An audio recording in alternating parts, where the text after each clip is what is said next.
하고 마지막 절을 함께 읽겠습니다.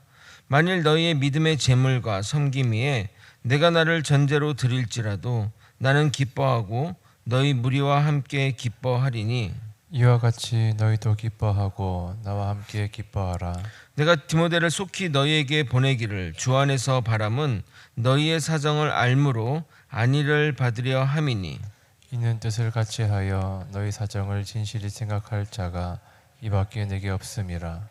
그들이 다 자기 일을 구하고 그리스도 예수의 일을 구하지 아니하되 디모데의 연단을 너희가 아나니 자식이 아버지에게 함같이 나와 함께 복음을 위하여. 그러므로 내가 내 일이 어떻게 될지를 보아서 곧 이 사람을 보내기를 바라고 나도 속히 가게 될 것을 주 안에서 확신하노라. 그러나 에바브로 디도를 너희에게 보내는 것이 필요한 줄로 생각하노니 그는 나의 형제요 함께 수고하고 함께 군사된 자요 너희 사자로 내가 쓸 것을 돕는 자라. 그가 너희 무리를 간절히 사모하고 자기가 병든 것을 너희가 들은 줄을 알고 심히 근심한지라. 그가 병들어 죽게 되었으나 하나님이 그를 긍휼히 여기셨고 그뿐만 아니라 또 나를 긍휼히 여기사 내 근심 위의 근심을 면하게 하셨느니라. 그러므로 내가 더욱 급히 그를 보낸 것은 너희로 그를 다시 보고 기뻐하게 하며 내 근심도 덜려 함이니라. 이러므로 너희가 주 안에서 모든 기쁨으로 그를 영접하고 또 이와 같은 자들을 존귀하게 여기라. 그가 그리스도의 일을 위하여 죽기에 이르러도 자기 목숨을 돌보지 아니한 것은 나를 섬기는 너희의 일의 부족함을 채우려 함이니라. 아멘. 사도 바울은 예수의 창가를 통해 예수님이 어떤 분이신지 빌립보 교회 성도들에게 전했습니다. 예수님이 어떤 분이신지를 가르치는 이유는 하나님이신 예수님이 우리를 위해 이 땅에 인간의 모습으로 온 것은 인간의 모습인 것처럼 우리도 주님의 뒤를 따라 섬김의 자세 또 겸손의 자세로 나아가야 함을 강조하기 위해서입니다. 바울은 우리가 그리스도의 자녀로서 거듭났기에 그 수준에 맞는 상태, 하나님의 자녀에 맞는 수준의 상태가 되려면 두렵고 떨림으로 그것을 이뤄내야 한다고 강조합니다. 만약 빌립보 교회 성도들이 주님의 흠없는 자녀로 세상에서 살아간다면 자신이 너희들을 향한, 그러니까 자신의 어떤 수고와 노력이 헛된 것이 아니기에 주님의 날에 자랑할 것이 있을 것이라고 고백합니다. 목회자의 자랑은 성도가 주님을 닮은 삶을 살아가는 것이고 그로 인해 주님께 칭찬받는 것입니다. 오늘은 이 편지를 쓴 다른 이유를 살펴보겠습니다. 우리가 누군가의 어떤 편지를 쓸 때는 한 가지 이유만이 아닌 다양한 목적과 이유를 담아 편지를 기록하듯이 사도 바울도 그런 경우라 하겠습니다. 지금같이 편지를 보내기 용이한 시대에는 한 가지 내용만 보내고 또 다음에 보내면 되겠지만 이 당시는 인편을 통해서 보내야 했기에 많은 내용을 담아야 했습니다. 그래서 오늘은 그 내용을 살펴보도록 하겠습니다. 가끔 성경 강해를 하다 보면 지식 전달만 하는 경우가 있습니다. 그런데 목회자는 뭔가 또 성도들에게 깨달음과 또 은혜 있는 설교를 전달해야 한다는 강박이 있어서 무리하게 주제를 연결하는데 저는 그렇게 하지 않고 본문의 사실 전달만 하도록 하겠습니다. 오늘도 본문을 통해 깨달음이 있기를 예수님의 이름으로 소망합니다. 바울은 이렇게까지 고백합니다. 내가 너희를 위해 순교를 할지라도 나도 기쁘고 너희도 기쁠 것이라고 말합니다. 17절 18절을 읽어드리도록 하겠습니다. 만일 너희의 믿음의 재물과 섬김 위에 내가 나를 전제로 드릴지라도 나는 기뻐하고 너희 무리와 함께 기뻐하리니 이와 같이 너희도 기뻐하고 나와 같이 기뻐하라. 문맥적인 의미는 이해하겠지만 자신의 리더가 순교했는데 그의 제자들이 기뻐할 수 있겠습니까? 만약 그런 일이 벌어진다면 그런 비극은 없을 것입니다. 그러나 바울의 발언은 진정 죽음이 두렵지 않고 오직 주의 나라와 영광을 생각하는 자의 발언이라 하겠습니다. 순교를 영광으로 생각하고 죽어서 하늘나라 가는 것을 축복이라 생각하는 자들에게는 그 일이 기쁨일 것입니다. 사실 그들만 아니라 우리의 신앙도 이렇게 되어야 합니다. 지난번에 빌립보 교회 문제가 크게 두 가지 있었음을 말씀드렸습니다. 첫 번째는 성도 간의 분란, 특히 두 권사님 사이에 분란이 있었다고, 그래서 교회가 쪼개질 위기에 처했다고 말씀드렸습니다. 그래서 사도 바울은 말씀으로 성도 간의 분란을 해결하기 위해 이 편지를 쓴 것입니다. 두 번째는 이단의 가르침 문제였습니다. 목회자가 없다 보니 잘못된 가르침에도 제대로 된 반응을 하지 못했던 것입니다. 그래서 제대로 된 가르침을 전달하고자 이 편지를 쓴 것입니다. 그리고 오늘 본문이 바로 편지를 쓴 세 번째, 네 번째 이유입니다. 그중 첫 번째는 디모데 파송 계획입니다. 디모데 파송 계획은 표면적으로 디모데를 통해 소식을 듣고 내가 격려를 받고자 함이라고 말하고 있지만, 실제 방금 이야기한 이단의 가르침을 막고 제대로 된 복음을 가르치고자 디모데를 파송하는 것입니다. 왜 디모데를 바울이 아들같이 여기며 그를 가장 신뢰하는지를 20절을 보면 알 수가 있습니다. 20절을 한번 여러분이 읽어보도록 하겠습니다. 함께 읽겠습니다. 시작. 이는 뜻을 같이 하여 너희 사정을 진실히 생각할 자가 이밖에 내게 없음이라. 그러니까 사도 바울이 빌립보 교회와 성도들에게 생각하는 그 마음과 그 마음이 디모데도 같으며, 그로 인해 너희의 사정을 제대로 파악하고 안다고 말합니다. 사실 사역하면서 담임 목사님과 같은 그 마음으로 사역하는 부교육자를 만나는 것은 정말 축복 중에 축복이고 감사한 일입니다.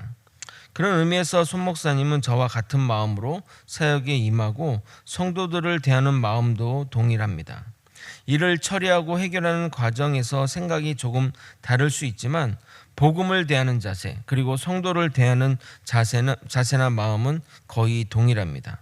그렇기 때문에 성도분들이 저희를 보면서 두 분의 케미가 잘 맞는 것 같다고 말씀하는 것 같습니다. 바울은 디모데를 빌립보 교회로 파송하며 빌립보 성도들 앞에 대해 그에 대한 칭찬을 이렇게 합니다. 22절입니다. 디모데 연단을 너희가 안 하니 자식이 아버지에게 함같이 나와 함께 복음을 위하여 수고하였느니라. 여기서 연단의 헬라어 도키메는 시련과 시험으로도 쓰이나 그것보다는 시험을 통한 증거로 주로 쓰입니다. 그러니까 시험의 과정을 통해 결과를 포함한 단어라는 말입니다. 그래서 소나 가축을 검사하고 정해진 수준을 넘어서면 통과했다는 의미로 도키메라고 도장을 찍어줍니다. 그래서 표준 세번역은 그런 의미를 담아 이렇게 해석합니다. 그러나 디모데의 인품은 여러분이 잘 알고 있습니다. 그는 자식이 아버지에게 하듯이 복음을 위하여 나와 함께 봉사하였습니다. 그러니까 무슨 말이냐면 연단을 통해 합격, 연단을 통해 너는 됐다. 그러니까 그것이 그냥 단순히 시련과 고난을 의미하는 것이 아니라 연단을 통해 일정 수준에 올랐다라는 의미를 담고 있다는 것입니다. 그래서 인품이라고 해석한 겁니다. 연단이 아닌 그 연단을 통해서 어느 정도의 수준에 올랐기 때문에 인품이다, 수준이 되었다, 이렇게 표현하는 것입니다. 우리나라는 이제 그런 말이 없잖아요. 어디 뭐 합격했다 이렇게 표현할 수가 없는데, 하여튼 이 연단 도키메가 그런 의미입니다. 바울은 자신의 일이 잘 마무리되면 디모데를 바로 파송하겠다고 말하며 자신도 그곳에 함께 가기를 바란다고 고백합니다.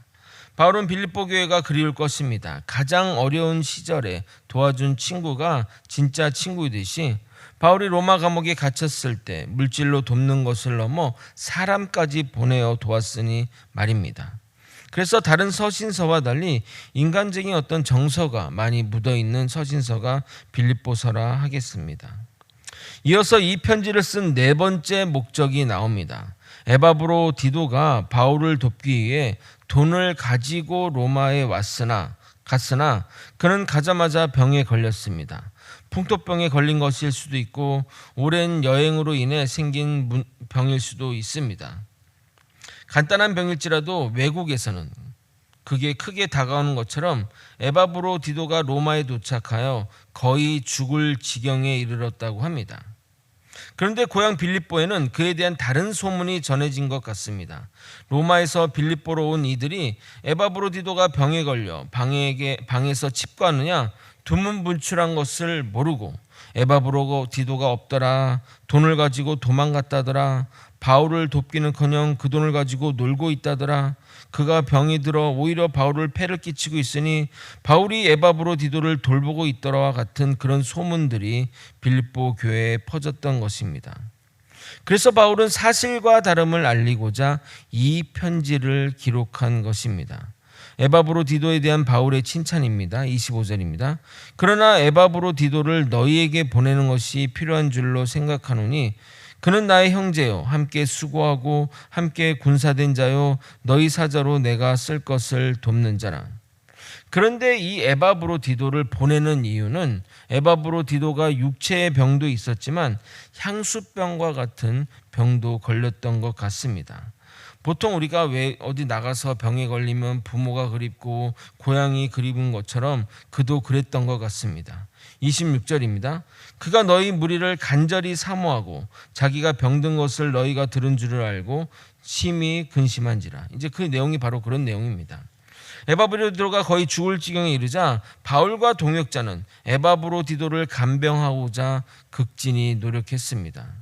그 어려움이 얼마나 컸으면 근심 위에 근심이라고 표현했겠습니까? 그러니까 에바브로디도가 왔는데 그 사람이 병든 것도 걱정인데 만약 그가 죽게 되면 또 어떻게 되겠습니까? 자기를 위해서 온 것인데 참 그 바울의 입장에서는 정말 난감하고 걱정이 되지 않겠냐 이 말입니다. 그런데 기적적으로 병이 치료되었고 이제 급하게 그를 너에게 돌려보내는 것은 너희들도 즐거워하고 바울 자신도 근심을 덜려는 것이라고 말함으로써 에바브로의 파송이 오히려 자신에게 힘이 됨을 암시하고 있습니다. 그러니까 에바브로디도를 다시 보내는 게 참 이제 마음이 편하다, 그런 의미를 담고 있는 겁니다. 그러므로 내가 더욱 급히 그를 보낸 것은 너희로 그를 다시 보고 기뻐하게 하며 내 근심도 덜려 함이니라. 그러면서 사도 바울은 그에 대해 빌립보 교회에게 부탁합니다. 그들을 잘 섬기라고 말입니다. 29절 30절을 읽고 설교를 마무리하겠습니다. 이러므로 너희가 주 안에서 모든 기쁨으로 그를 영접하고 또 이와 같은 자들을 존귀히 여기라. 그가 그리스도의 일을 위하여 죽기에 이르러도 자기 목숨을 돌보지 아니한 것은 나를 섬기는 너희의 일에 부족함을 채우려 함이니라. 말씀을 정리하겠습니다. 바울은 빌립보 교회에게 두 가지 주요한 이유 외에 부수적인 두 가지 이유 때문에 편지를 기록했습니다. 첫 번째는 빌립보 교회를 책임진 디모데 파송 계획입니다. 바울은 디모데가 어떤 사람인지 소개하며 그의 좋은 점을 말합니다. 그래서 이 편지는 디모데의 추천서의 성격, 디모데 파송하는 디모데 사역자의 추천서의 성격을 띱니다. 그리고 두 번째 이유는 에바브로디도의 귀환을 알리기 위해서입니다. 에바브로디도가 병으로 오래 누워 있었고 죽음의 문턱을 왔다 갔다 하자 밖에서는 에바브로디도에 대한 헛소문이 돌았습니다. 이에 바울은 그러한 헛소문을 잠재우기 위해 에바브로디도를 칭찬하며 돌려보내므로 완전한 오해를 풀고자 합니다. 또한 그의 귀환은 바울의 짐을 더는 효과도 있었기에 아주 시의적절한 대처였습니다. 마지막으로 빌립보 교인들에게 부탁하기를 그 둘을 잘 섬김으로써 그들이 한 일에 대한 보상을 하라고 권면하면서 끝을 맺습니다.